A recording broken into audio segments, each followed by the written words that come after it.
caring for children, watching them grow, a love as sweet as any grandmother could know, feeding the hungry, Mexican fest, singing Spanish songs and talking late in the cool night air. And I can see you dancing with the stars in the northern lights, opening your arms so wide, devotion covers the sky. Still, it's a mystery to me how you came for all to see. Reverend Mother Precious One, a pure offering.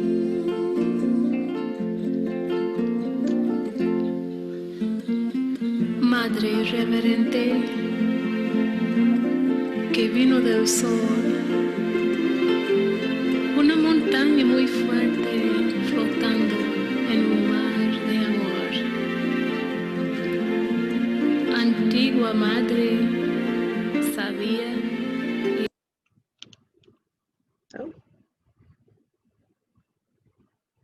Oh, I don't know what happened to the audio there. Okay, we'll move on. So that was my Aunt Anjali, and so now I would just like to share some welcoming words. So welcome, family, friends, and community of my mother, Lisa Silva Evans.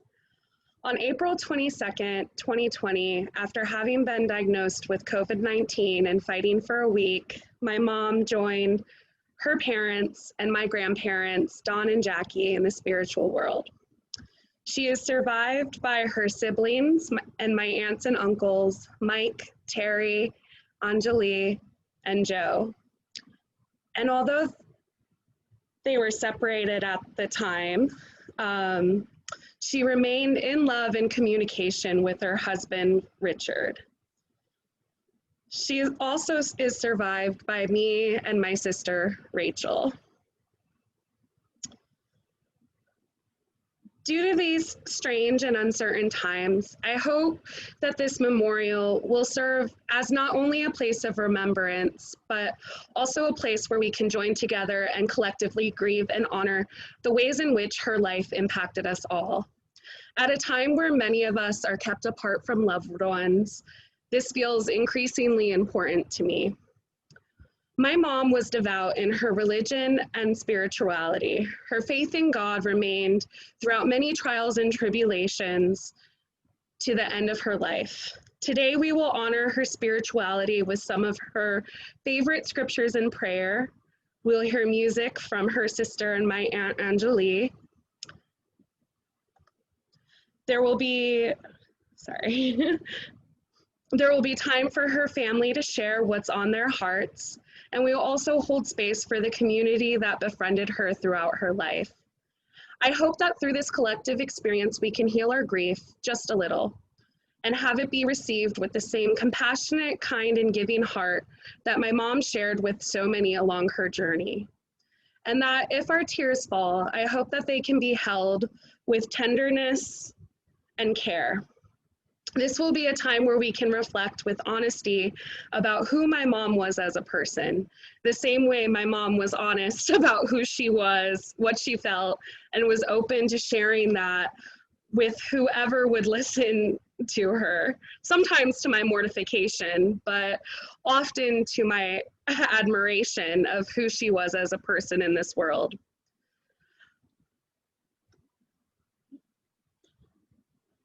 Oops. I also hope that we can laugh and smile and joke, because anyone who knows my mom knows that her giggle could be heard from a mile away and that her joy was contagious. I mean, this was the person who played Dr. Demento for me as a kid, and to this day I remember at least half of the songs and a really crude joke about a haunted house.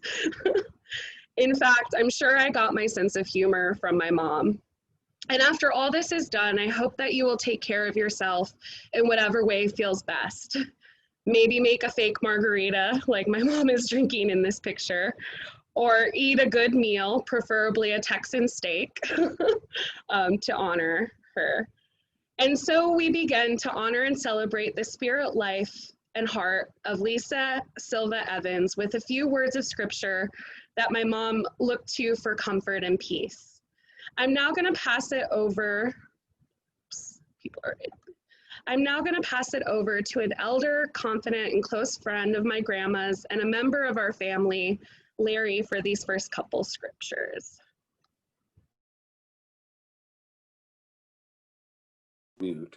Okay. The first is Old Testament, Numbers, chapter 6, verses 24 to 27. What they are is God instructing Moses in how he should tell his brother Aaron to bless the people. So this is what was told. I'm using a translation from home, so I'm not reading off this one. May the Lord bless you and guard you. May the Lord light up his face to you and grant grace to you. May the Lord lift up his face to you and give you peace. This is the same blessing we use to bless our children on Friday night, and it's in the prayer books for every day. An important one. The next reading is from the book of Psalms, attributed to the biblical David, and very traditionally said in hospice or when people are dying as a way to get in touch more with the spiritual aspects and knowing that that you're not alone. Let's say that. Lord, you searched me and you know. It is you who know when I sit and I rise. You fathom my thoughts from afar. My path and my lair you winnow, and with all my ways are familiar.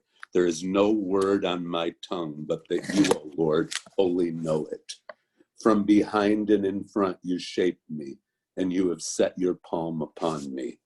Knowledge is too wondrous for me. High above, I cannot attain it.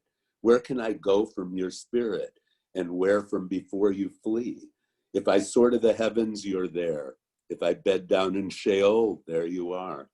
If I take wing with the dawn, if I dwell at the ends of the sea, there too your hand leads me, and your right hand seizes me. Should I say, yes, darkness will swathe me, and the night will be light for me? Darkness itself will not darken for you, and the night will light up like the day. The dark and the light will be one. For you created my innermost parts, wove me in my mother's womb.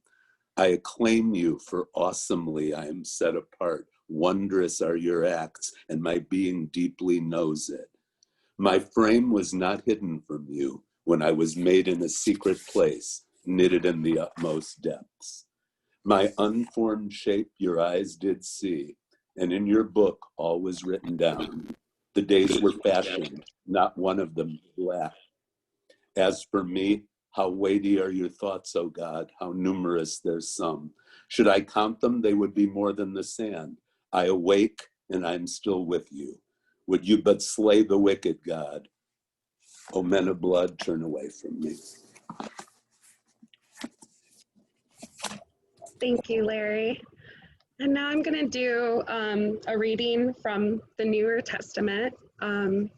So this is from John chapter 14, 1 through 4. And it says, "Let not your heart be troubled. Ye believe in God. Believe also in me. In my Father's house are many mansions. If it were not so, I would have told you. I go to prepare a place for you. And if I go and prepare a place for you, I will come again and receive you unto myself, that where I am, there ye may be also." And now I'm going to invite Larry back on to say the Kaddish. Okay, this is the non-English portion of today. It's actually Aramaic and not Hebrew, but this is traditionally a It's said at burial, it's said at every memorial, it's said in everyday prayers, and it's not about death.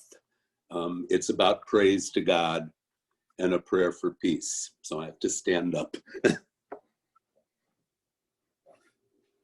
Yitkadal v'yitkadash meraba, ba'alma divra chirute v'yamlich malchute, v'chayechon u'v'yomechon u'v'chaye dechol bet Yisrael, ba'agala u'vizman kariv v'imru amen. Yehi shmei rabba mevarach l'olam l'mehaya. Yitbarach v'yishtabach v'yitbar v'yitramam v'yitnaseh, v'yitadar v'yitaleh v'yitalal shmei d'kudesha b'richu. Le'ela min kol birchata v'shirata, tushbachata v'nechamata, damiran b'alma v'imru amen. Yehi shlama rabba min shmaya, v'chayim aleinu v'al kol Yisrael v'imru amen. Oseh shalom b'ramav, huya aseh shalom aleinu v'al kol Yisrael v'al kol yoshvei tevel v'imru amen. May the one who makes peace in the high places make peace for us, for all Israel, and for all living on earth. Amen. Amen. Thank you. And now I'm going to pass it over to my Uncle Joe to say a prayer for her. And this is a picture of the burial that we had yesterday. And so with this prayer, I hope to send her off into heaven.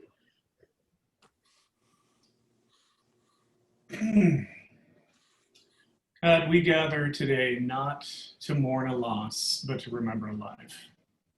Those who die still live in your presence. Their lives change, but they don't end. Lisa believed that you are the God of yesterday, today, and tomorrow. So we can offer a prayer on her behalf, knowing you see all that was and is, and these blessings will reach her. For Lisa, we ask for comfort, for peace, and for joy. Those things that were always with her while she was with us. She found them in the midst of a life of hardship. She found them because of her faith in you. So we ask you reward that faith and surround her with the greatest comfort, joy, and peace that comes from being with you face to face. For her family, especially Rachel and Jennifer, we ask the same. Comfort to ease their hearts while they put their mother to rest. Just a minute. We ask that their loss will be replaced with others that walk alongside them, reminding them daily of how much their mother loved them. While no one can replace a mother's love, we can still see traces of her and those around them and be comforted.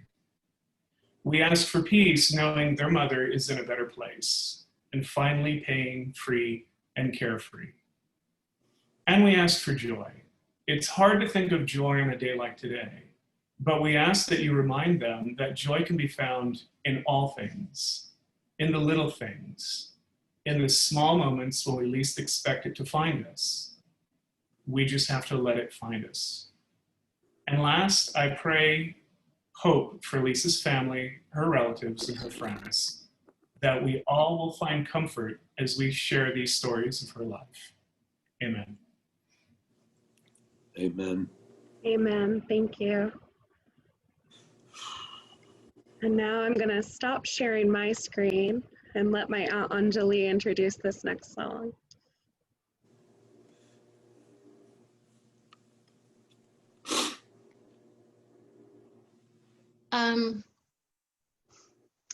During COVID, we're still in it, and when Lisa was sick and passing away, I was asked to do a project for United Way, and I used a song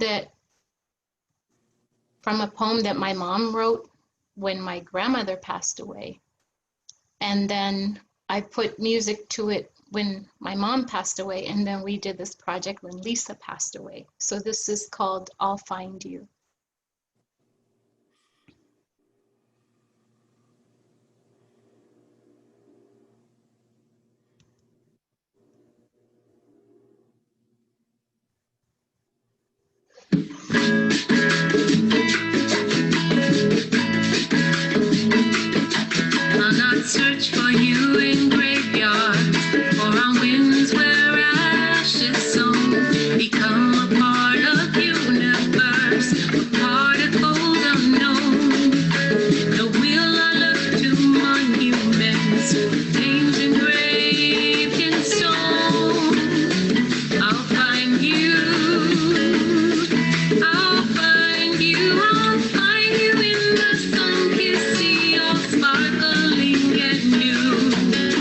alive and dancing at the shore, and reaching out to soothe and comfort me. When loneliness is my only view, I hear your voice in music, sweet and Spanish melodies, accompanied by soft guitars and rhythmic rhapsodies. This was her joy. I'll stay to lingering memories.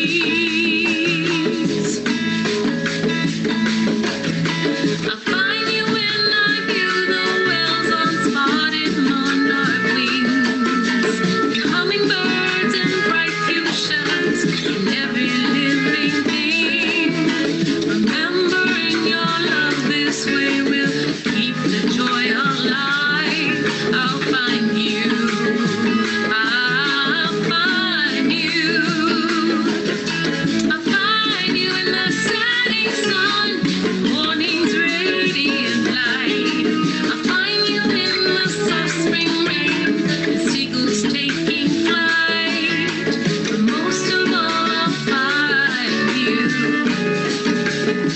when I close my eyes at night. Te encontraré en alas de mariposa y en la dulce lluvia en la primavera. Te encontraré en alas de mariposa y en la dulce lluvia en la primavera.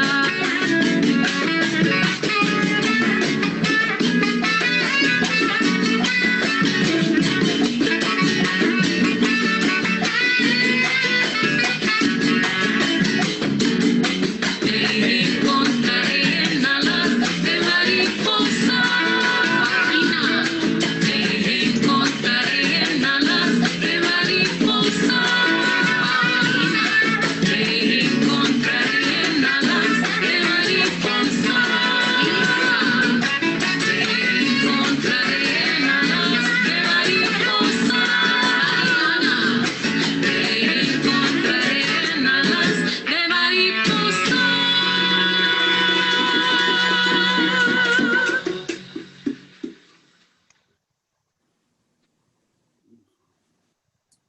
Beautiful.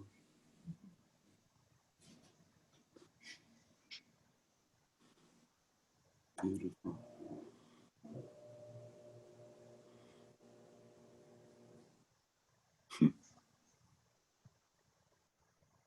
Beautiful. Thank you. Beautiful.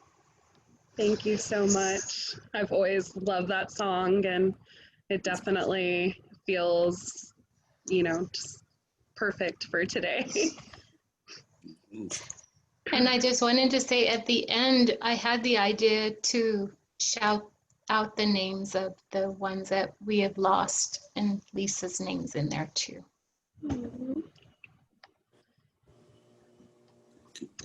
So now I'm gonna hand the mic over to Rachel, Lisa's daughter, and she's going to share a poem that she wrote, remembering our mom.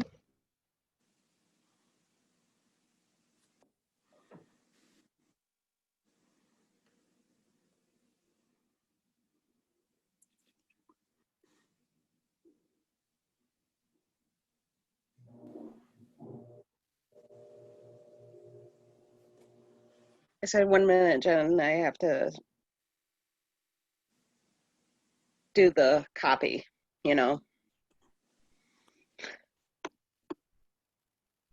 Oops, I was on mute. That's okay, take your time. Yeah, I'm sorry.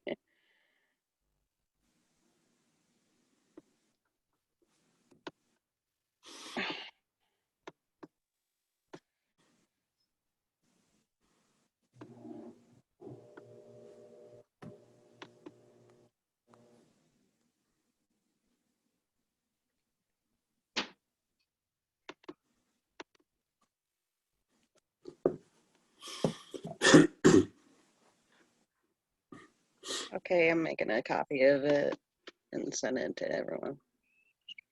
Thank you. Okay.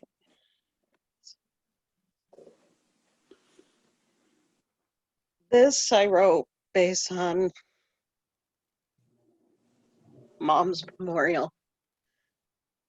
And it's kind of on short notice because I wrote it because I was on Stockholm Writer's Block for the longest time, but to have this written means a lot to me. It says, I wasn't ready to say goodbye. I wasn't ready to say goodbye to you, to someone who raised me all my life, that played the roles of both mom and dad. When you prayed for me at the brink of death. God answered your prayer. He spared me because of you. You named me after the female sheep. You suffered abuse, but you fought your way out of it. But you held on to me when things got bad. You gave me a sister who is now strong and courageous. It is because of you we are who we are now. Strong, caring, a writer, an advocate.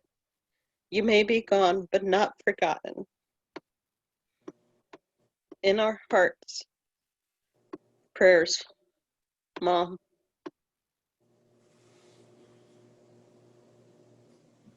Thank you, Rachel. That's beautiful.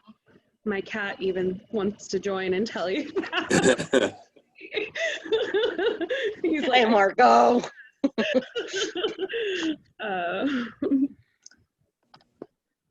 all right. So, oops, wrong slide. Now I'm going to open it up for words from the family. There were a few folks that, you know, told me ahead of time that they were going to want to say something. And so I'll call those names out one by one. And then if anybody else wants to speak, just feel free to put your name in the chat and I'll make sure to call on you to unmute. So first up, I have Anjali. That's a good pick. Oh, wow. I'm looking at that photograph of us, the three sisters. So, instead of going on the fly, I wrote something for Lisa and I want to read it. And I titled it Recuerdos de Lisa Ann. Lisa, Oath of God, Anne, Grace. It never ceased to amaze me, the purity of heart, sweetness, and devotion my sister had. She was my inspiration. Those beautiful, sparkling green eyes and creamy olive skin enchanted me since I was a little girl. We shared a bunk bed together, played make-believe with dolls, and often spoke to each other without words. I was her voice and helping hands, and she modeled unwavering faith in God. I came to believe in saints because of my sister's actions towards others. No matter how cruel the world treated her, she always walked in love and forgiveness. As she faced her own mortality, she smiled and shone and surrendered to God. My sister, older than me, yet younger. In our childhood, she was the first one I saw in the morning and the last one to see when I went to bed. Just 2 years apart, I didn't look up to her. I looked into her.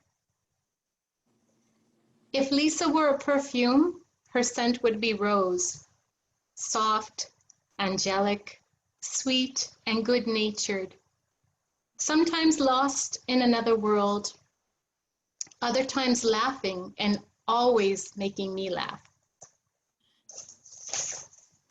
Growing up, Lisa had an imaginary friend named Juju and invited me into their world. They shared a secret language that I sometimes understood. Once, I was about to sit down for breakfast, and Lisa cried out, "Don't sit there! You'll smash Juju!" Lisa was a gifted piano player. We all took lessons from our mom, but it was Lisa who dug in and found her passion. Her long, thin brown fingers made the keys ring, and she mastered several songs. It was always a pleasure to hear her play. I visited Lisa a few times in Amarillo, days filled with joy and laughter. We celebrated Jen's graduation, eating Mexican food and little cakes. We shared music, sang songs from our youth, and Lisa shared her favorite hymns. We remembered stories of our mother and our abuelita, the matriarch that carried us into the world. Lisa surprised me with her expertise and worldly knowledge. She mastered multiple skills in a challenging system. I watched the genius at work.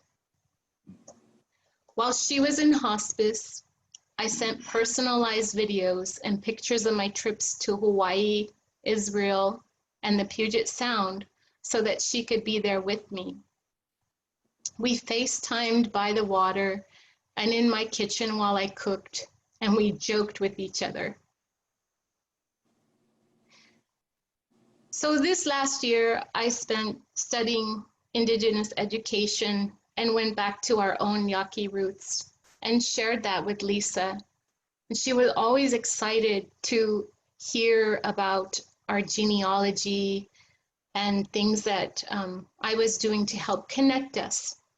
And I wrote a story about her when she passed away based on Indigenous knowledge that I acquired in the last year and in my sisterhood with Indigenous women. And here's just a little excerpt from that. Lisa is not gone.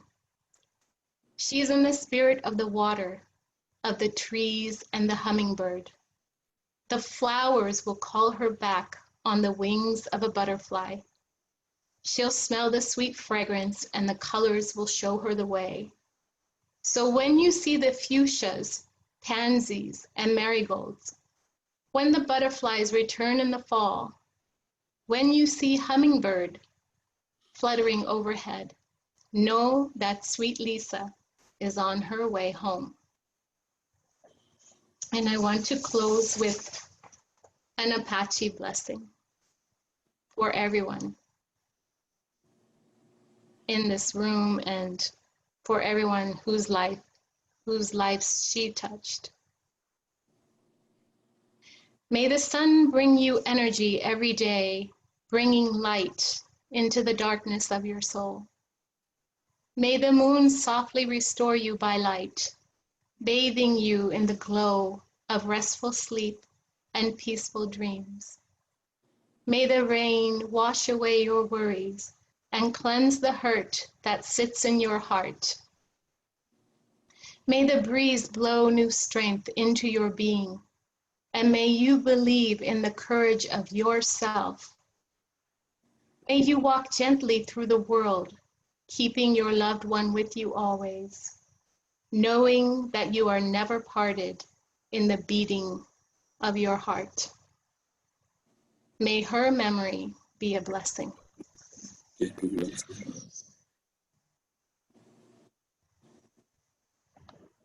Thank you. Next I have Joe, who wanted to say a few words. So unlike the prayer, this is totally off the top of my head. So I guess it was almost 2 years ago when we got the call that Lisa was going into hospice care and that she had even moved to Amarillo. Because when we first got the call, my first thought, the last I had heard, she was in El Paso. And I said, well, I can go to El Paso. It's not that far. And then I was politely reminded that she'd moved to Amarillo. But that was Lisa. She moved around. She was a rolling stone who gathered no moss. And it was hard to keep track of where she was going because it was always someplace different. Prior to me going up to Amarillo to see her, I hadn't really seen Lisa in about 15 or 20 years. She was in New York. I'd moved to Texas and had not seen her. And I didn't know what to expect when I got up to Amarillo. And I was very pleasantly surprised to find that I had my old sister back. I know that through a lot of different struggles that she'd had, trying to get different medications straight with her, that there were some times where the medication just got in the way of her. And what I saw in Amarillo was my very bright, oh my God, her mind was like a steel trap. She had an incredible grasp of, I don't know, she could rattle off things, details, data, I mean, amazing. Her sense of humor, you know, as Angie was mentioning, was right there, sharp as a tack. Her love of the simple things. I probably saw her more in the last 2 years just because I could drive up there. And we would spend, you know, I would tell her, I'm coming. Well, I would start getting daily phone calls. When are you coming? When are you coming? When are you getting here? And I would laugh because there was just a childlike innocence to her. I would tell her Saturday morning, 10 o'clock, I will be there. I'm sure Saturday morning, 9:30, she parked right in front of the front door, the big glass doors at the hospice center, and she sat there waiting excitedly for me or Debbie, or sometimes the three of us with Grace. We'd go up there together. And first words out of her mouth, where are we going to eat? She loved Chili's. She loved her Taco Bell. And the one picture that you showed with the big steak, that was from the Big Texan. She was determined to go to the Big Texan and get a big slab of ribeye, because that's what she and our father loved to do, was go and eat some big ribeye. You know, it was the little things. You know, we spent time just doing mundane things with her, taking her shopping.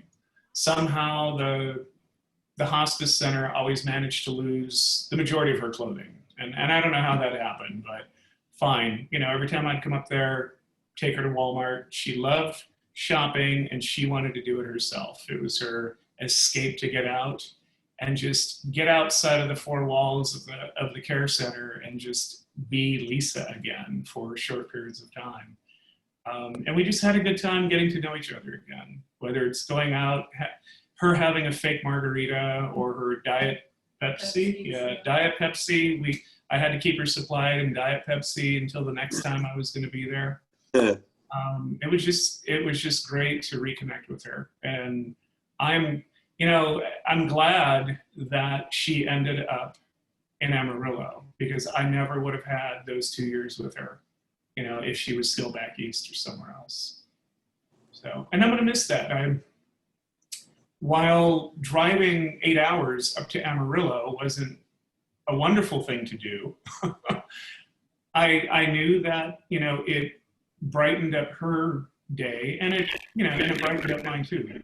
And I was telling Debbie, I'm almost sad that I don't have to go to Amarillo anymore. It's not because I want to go to Amarillo, it's because who was waiting for me when I got there.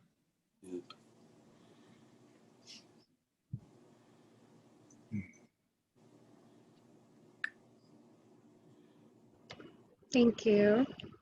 Definitely remember walking up and seeing her through the glass windows in her wheelchair.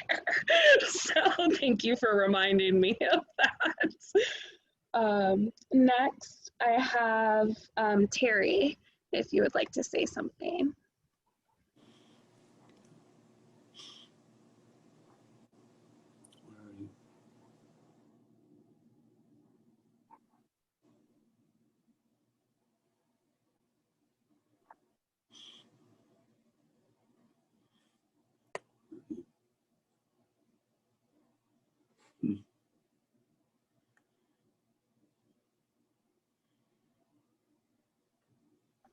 You were unmuted, then you muted yourself.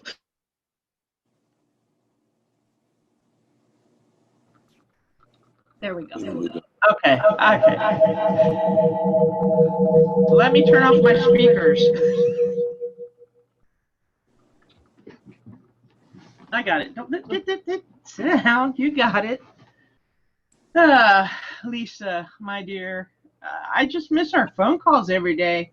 She used to call me every day and let us know how she's doing and her fears, her worries, her joys, her everything. And it's just, I miss that. I miss the daily phone calls. I miss hearing her voice. She and I always talk to each other. And it may be sometimes short, maybe sometimes long, and depending on how she felt and what she was going through and the fears or, it was, I don't know, it's just, I miss her. I don't know what to say. I didn't grow up with her that much because my parents got a divorce and she went with Dad with Joe and I was with Angie with Mom. So we didn't see a lot of each other in our childhood, but when she was more of an adult is when we started getting to know each other again. And it was a privilege to know her.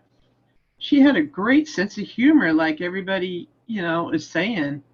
I loved her sense of humor. And I just miss her, that's all. I'm going to keep mine short. You want to say something? Yeah, Lisa would always tell you exactly what was on her mind, which I think is a Silva family trait. And she did a really hard thing, sending Jen to live first with Lisa and Terry's mother, and then later with Terry and me. And it was hard being so far away from her. She always put her kids first. She wanted to do the right thing for them, even when it was hard, and just had so much love. Yeah, that's true.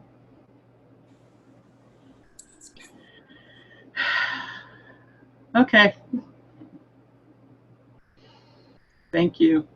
Thank you. Next I have Rachel. Oh, sorry. If you wanted to say more, I know you just read your poem, but if there was more you wanted to say, I definitely wanted to give you the opportunity. I say how grateful I was to have a mom like Mom from the time I was born. And from the time when I had the Kawasaki disease, everybody was saying how much that I was saying how much my mom got the news that I was going to die and I was going to be, and you might as well say your goodbyes now. And my mom broke down and ran to that phone booth and her religious prayer saved my life. And what more importantly is when I grew up with my mom and when we had our ups and downs, of course.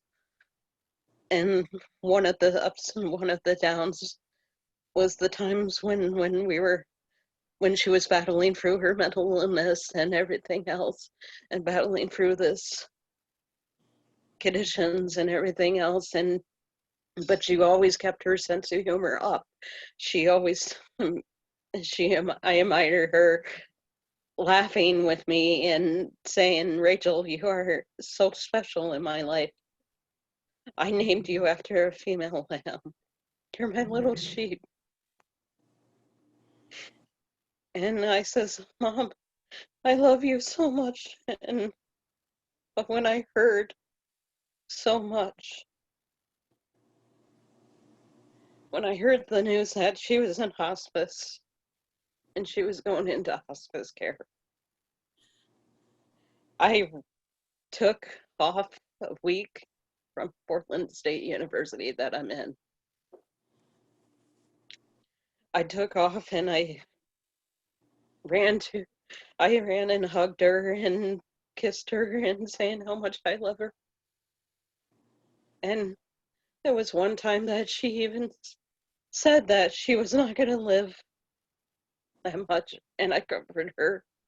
I sang to her Bridge Over Troubled Water by Simon and Garfunkel, and I remember singing it so much to her. And I said and I even, when I got home, I said to my husband, right even back at me, I said, Louis, I don't think she's going to last, because I lost my dad's mom. I lost Grandma Jackie. Who made a lot of influence in me in my life. I lost so many loved ones who made tremendous influence in my life.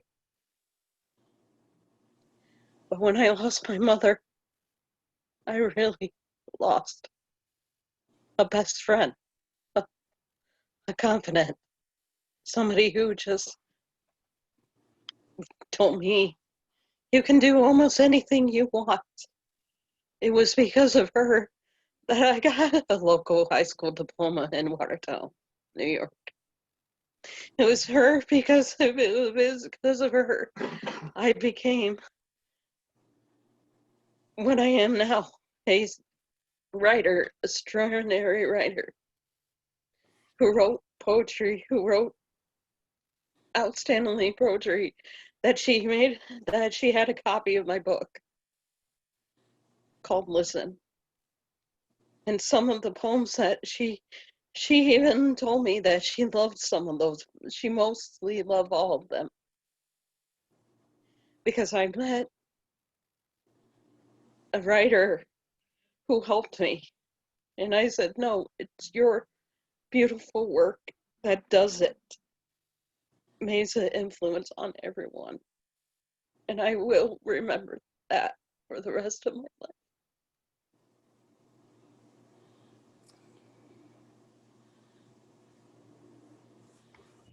Thank you.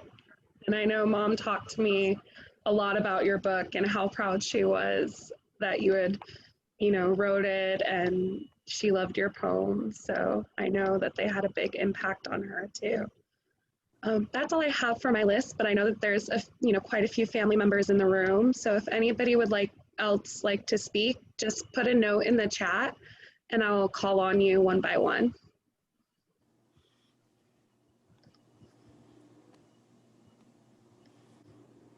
I see Penny raising her hand, so I'll hand it over to Penny.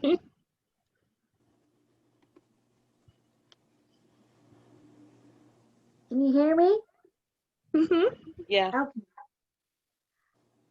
I grew up in the Bay Area till I was 11 and got to see my cousins and of course, and it was always fun to go visit everyone because my mom would take us over there and we had fun growing up together as much as I could see you. And it was always fun to see Lisa because she always had a smile on her face and was laughing. And she brought joy into my heart as well. And so all my cousins did. And so I'm glad to be able to join here today with this celebration of life and memories. I want to read a quick scripture about comfort. I don't have a poetry bone in my body, but I know the scriptures. So I want to read just 3 or 4 verses, if that's okay, Jen. Okay.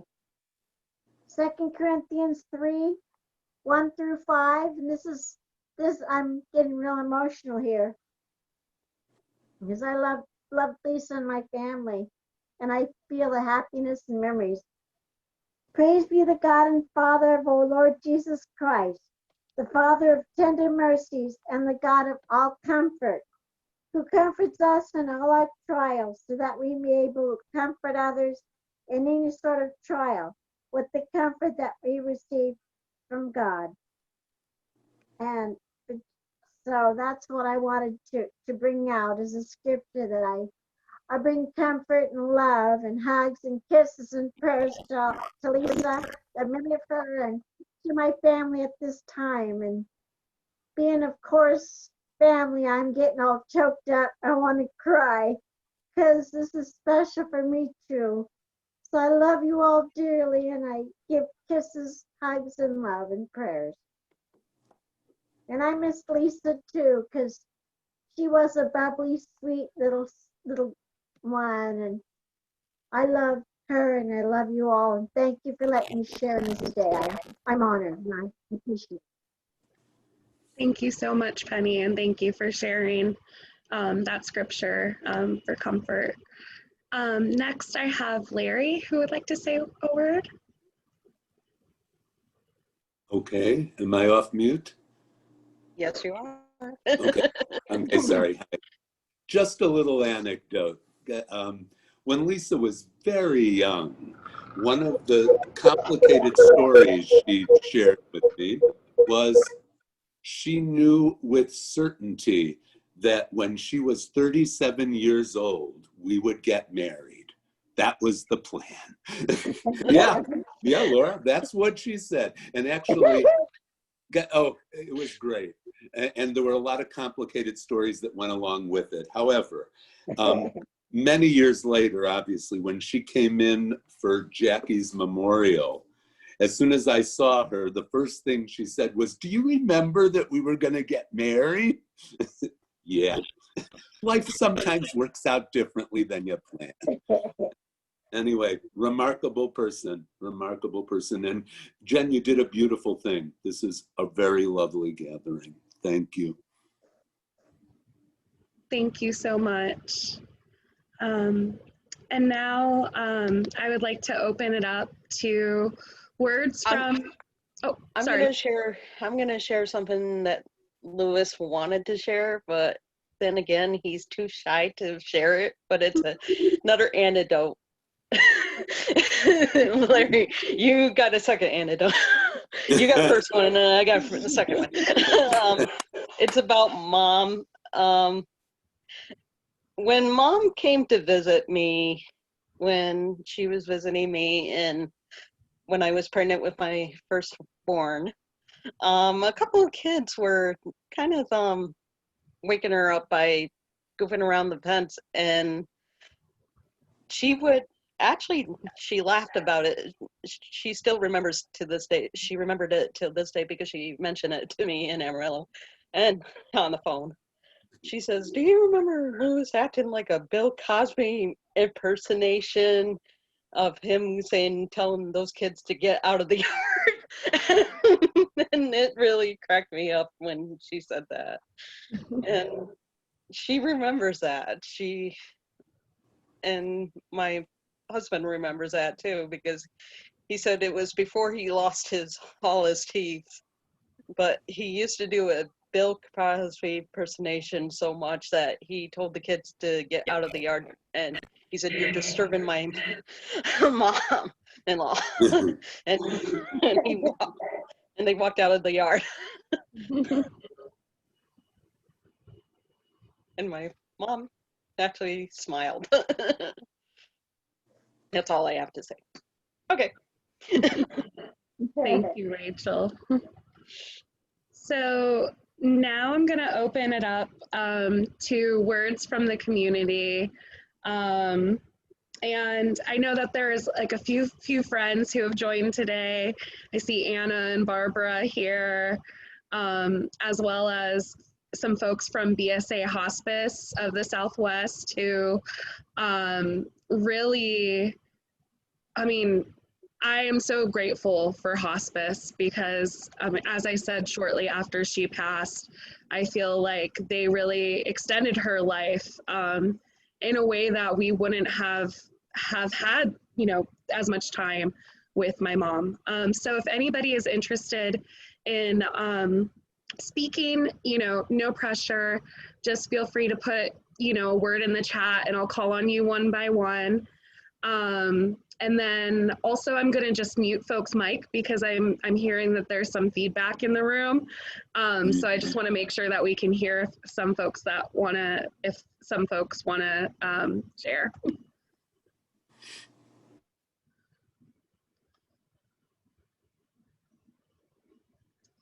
All right, so first I have Mildred from hospice. First, I just want to say thank you to this whole family, and especially to Jen for inviting us to this memorial. It means a lot. And it meant a lot to be invited into your mother's life and into the life of your family. And just something I'm noticing as I'm hearing you all is, you know, I heard about these phone calls and these visits and what joy they brought to Lisa as she was thinking about them coming up and as she remembered what it had been like to visit with y'all. And I think you were part of a very important movement that was just essential for Lisa. She was with hospice for quite a while. I think Tanya probably knows better than I do, but I think it was over 2 years. And some of the time she was in an apartment with Richard, and some of the time she was in a nursing facility, and then we would go in and visit her. And I'm with spiritual care, and it was really important to Lisa to have communion every Sunday. And that, you know, that's not in our normal schedule. We don't normally work on Sundays, but we wanted to provide that for her. And so we would rotate who would go. And it was so cool because, you know, she would like be anxiously waiting to see who was next and who would be bringing her communion this Sunday. But that's not how she started. She started pretty anxious, and I'm not sure that she quite trusted that she was loved. And you all calling her and visiting her, and the fact that we could show up for her, I think brought her to this place of peace. Just, it was beautiful to see. It was beautiful to see. And I hope you all can take that with you as a comfort, that she really did come to a place of great peace. And it was clear from how she talked that her life had not been easy, that there had been difficult times, but she changed over those years. And it was a great privilege to see that. So thank you for including us. Thank you so much for coming and saying those words. They definitely mean a lot. Next, I have Tanya who'd like to speak.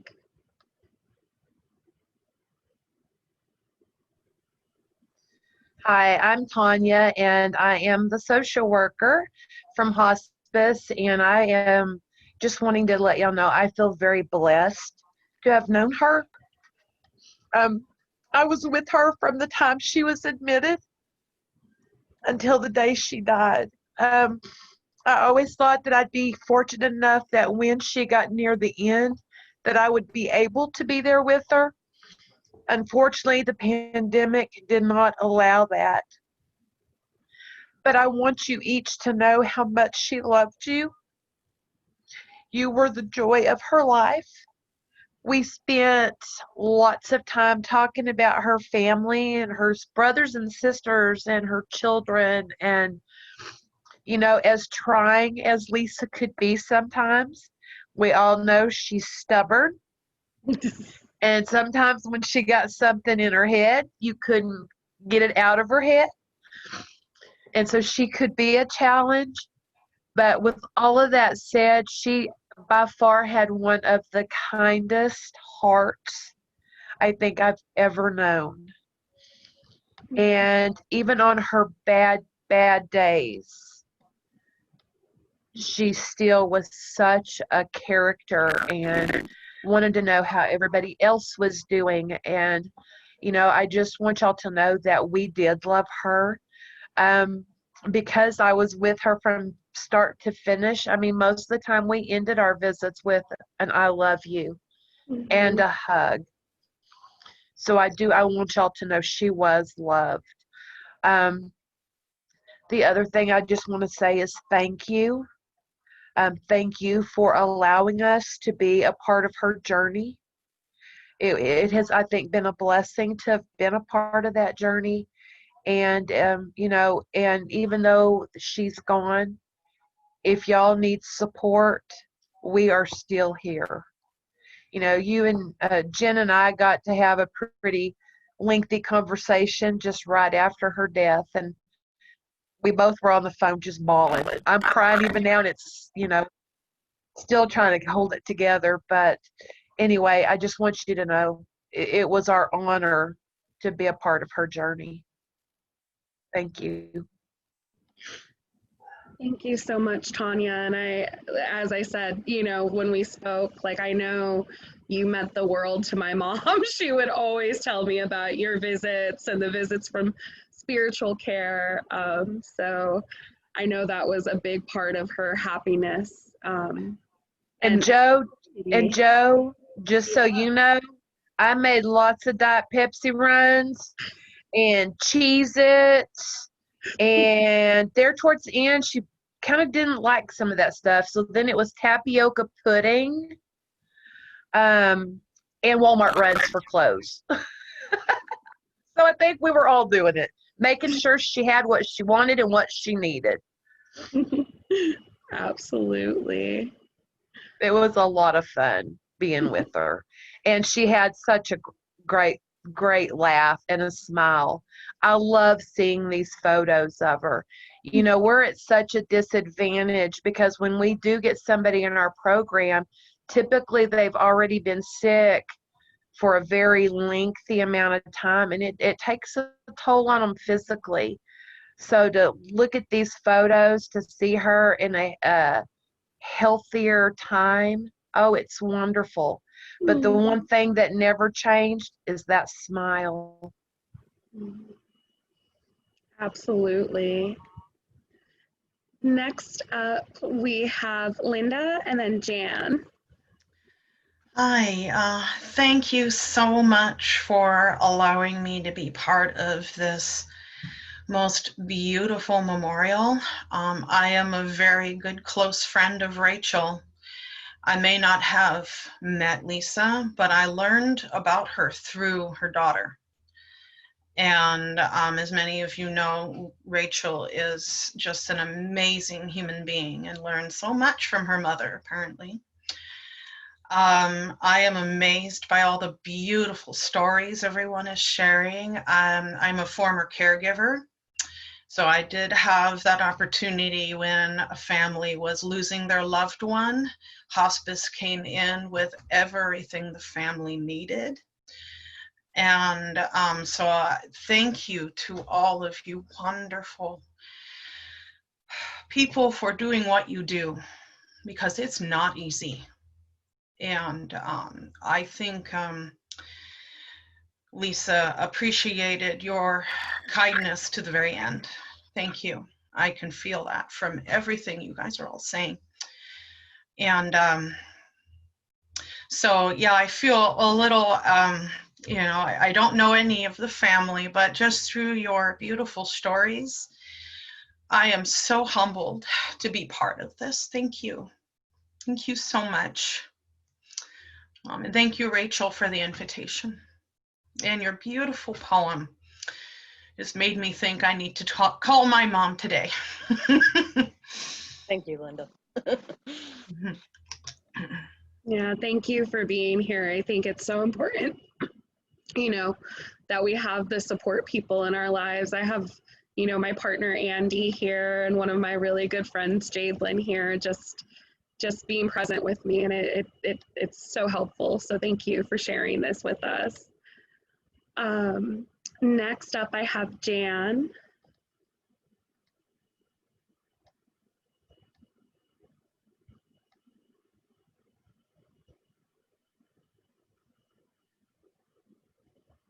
There we go.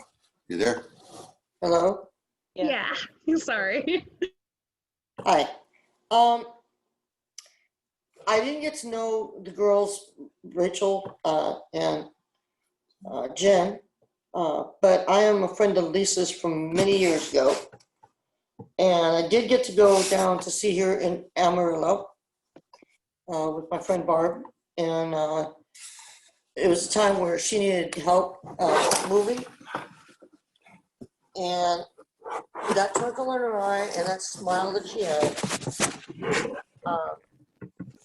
she never ever lost her faith in the midst of struggles that she went through.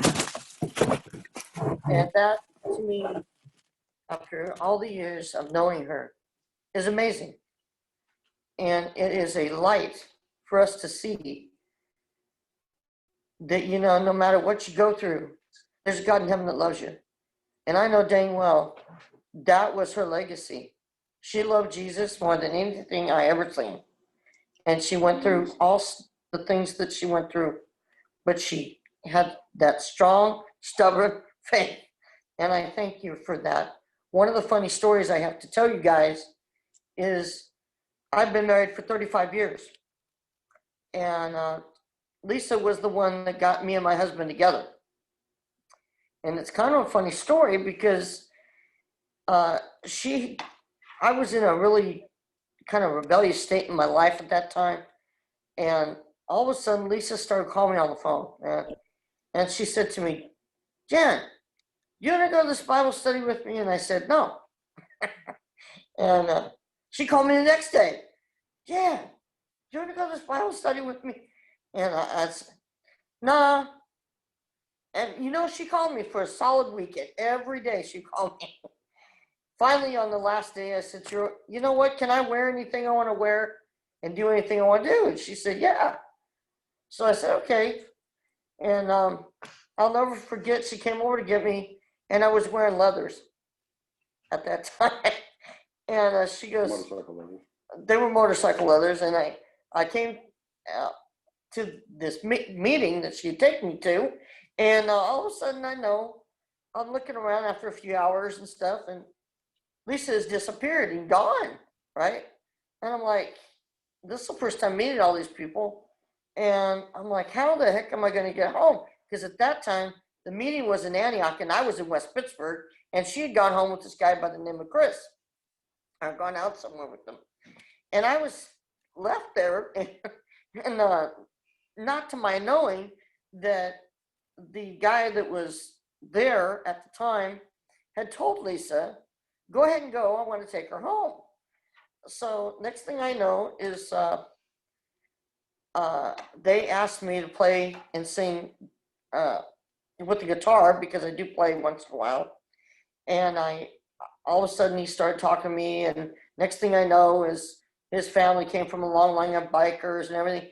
Anyway, just to say, you know, it was a funny story that she was so stubborn.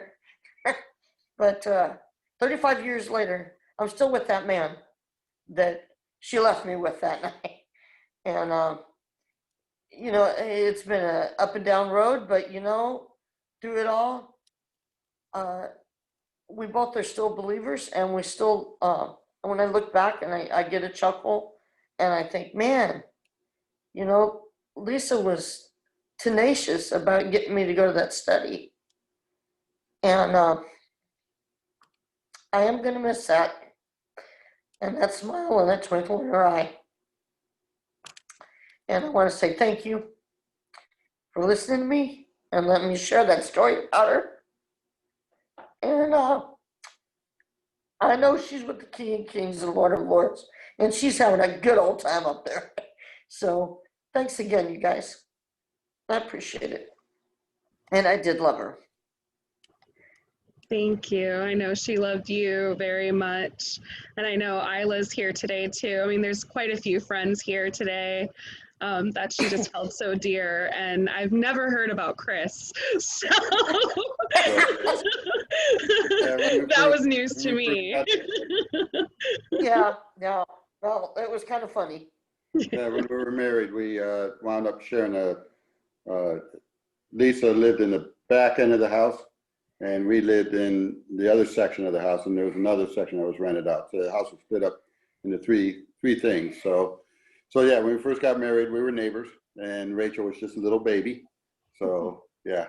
It was cool. She got us together, and hi Terry, is a long time no see.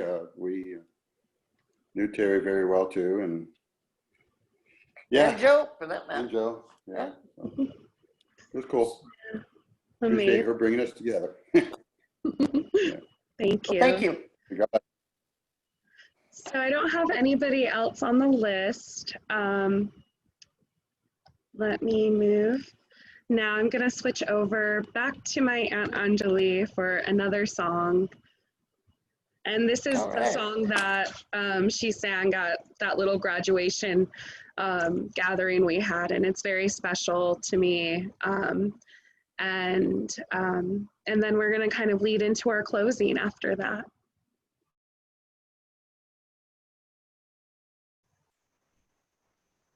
So this is a song that that my grandmother taught me when I was 3 or 4 years old. And when I went to visit Lisa, I brought my guitar, and somehow she was remembering that song. And I said, okay, I'll sing it for you. So I figured out, I don't even remember this, but Jen remembers it. I don't remember singing it, but Jen asked me to do this song. So I made a video of it yesterday. It's easier for me that way, so I'll just play the video. It's called Recuerdos de Ipacaraí, and it's a beautiful love song from Uruguay of the Tupi Indians, and it's actually a Tupi Indian song, and it's a love song about a man who meets a Tupi lady, and she's singing and enchants him, and then he loses her. He doesn't know where she is, so he's asking, where are you? So, Recuerdos de Ipacaraí.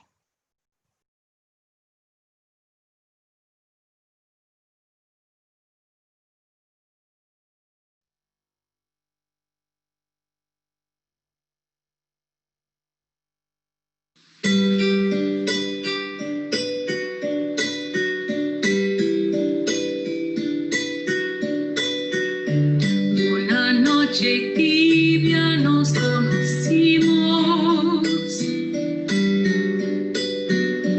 junto al agua azul de Ipacaraí. Tú cantabas triste por el camino, viejas melodías en guaraní.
Thank you so much.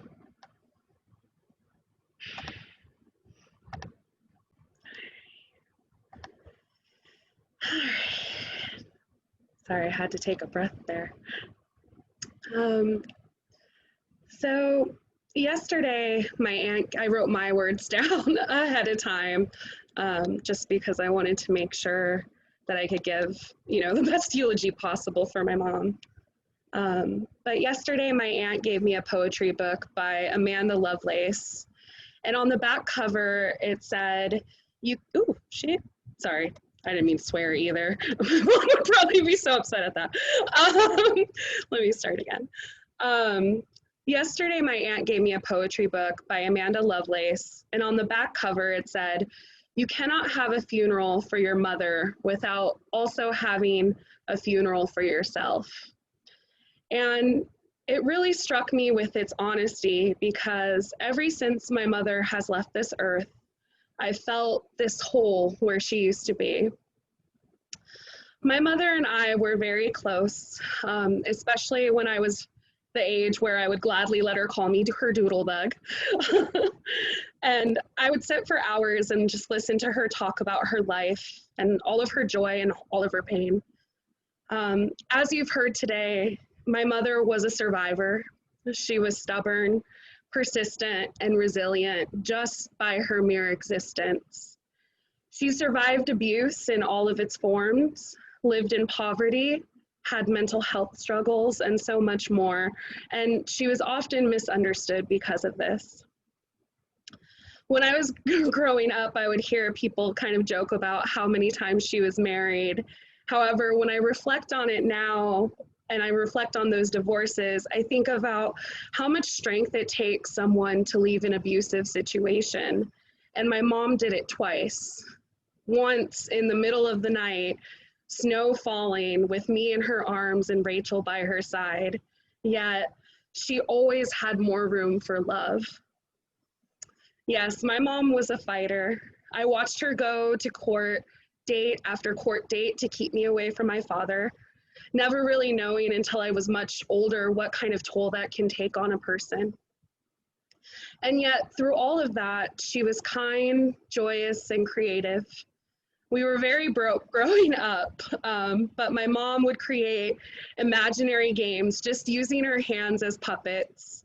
She would help me make TV shows on an old boombox. Actually, me and Rachel used to do that together.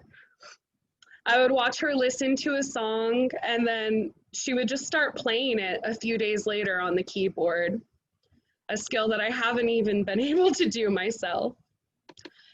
My mom was giving, and she knew when to sacrifice something for a greater cause. Though she had very little, she would always share it with someone who had even less. No matter how small our Thanksgivings were, if somebody didn't have a place to go to, she would invite them into our home. My mom made the greatest sacrifice I think a mother can make. When I was 13, she watched me leave to live with my grandma and then my aunts, Terry and Laura, because she knew at that time it would give me a chance for a different life. It truly pained her to watch me finish growing up from afar. All she wanted to do was pull me close and hold me. And in my youth, like most kids, I resented it. But now I look back and I'm so grateful. Each day I think of my mom and the things that she's been through. Were it not for her sacrifices, I would have not had the opportunities, the education, and the life I have today. And though she felt guilty, she would never fail to tell me how much she loved me, how proud she was, and how much joy it gave her. What a gift my mother gave me. I mourn the ways that I don't feel her anymore. The 20 calls I don't receive, the video chats that aren't sent to me, her hugs, her smile, her humor, and her sweet presence. Sometimes I think I won't survive the void that exists without her on this earth. My mom always wanted to write her life story for when she passed. She didn't get a chance to. However, even with my sadness, much like my mom, I know and celebrate the ways that she will live on in me. I will think of her whenever I look in the mirror and I see my eyes, because we both had the same eyes. I will think of her anytime I erupt into a fit of giggles over something silly. I will thank her for the lessons she taught me, that people are worth more than what they are able or not able to do, how to move in the world with love, humor, and kindness. I will continue to watch these parts of her serve me and others as an advocate and as a counselor. And I will smile when I see the ways that she lives in my sister, my family, and all who knew her.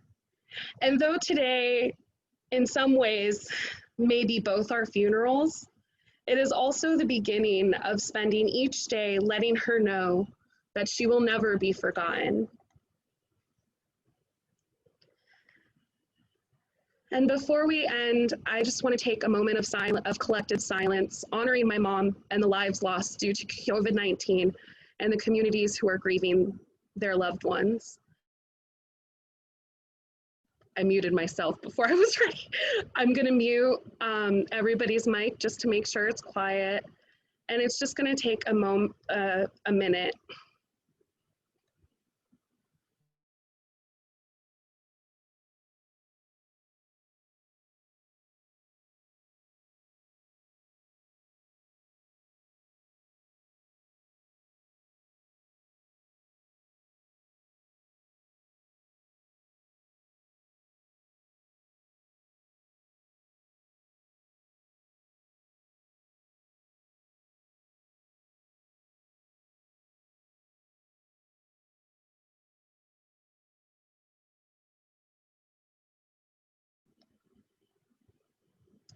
Thank you.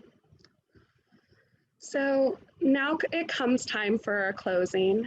And with this closing, I definitely want to open the chat features for goodbyes. You can share condolences to the family, any last words on your heart, a favorite memory or hope you're holding for my mom. And thank you so much for being here with us today and celebrating her life. It's really been so beautiful to hear all the words everybody shared, and it's been such a gift.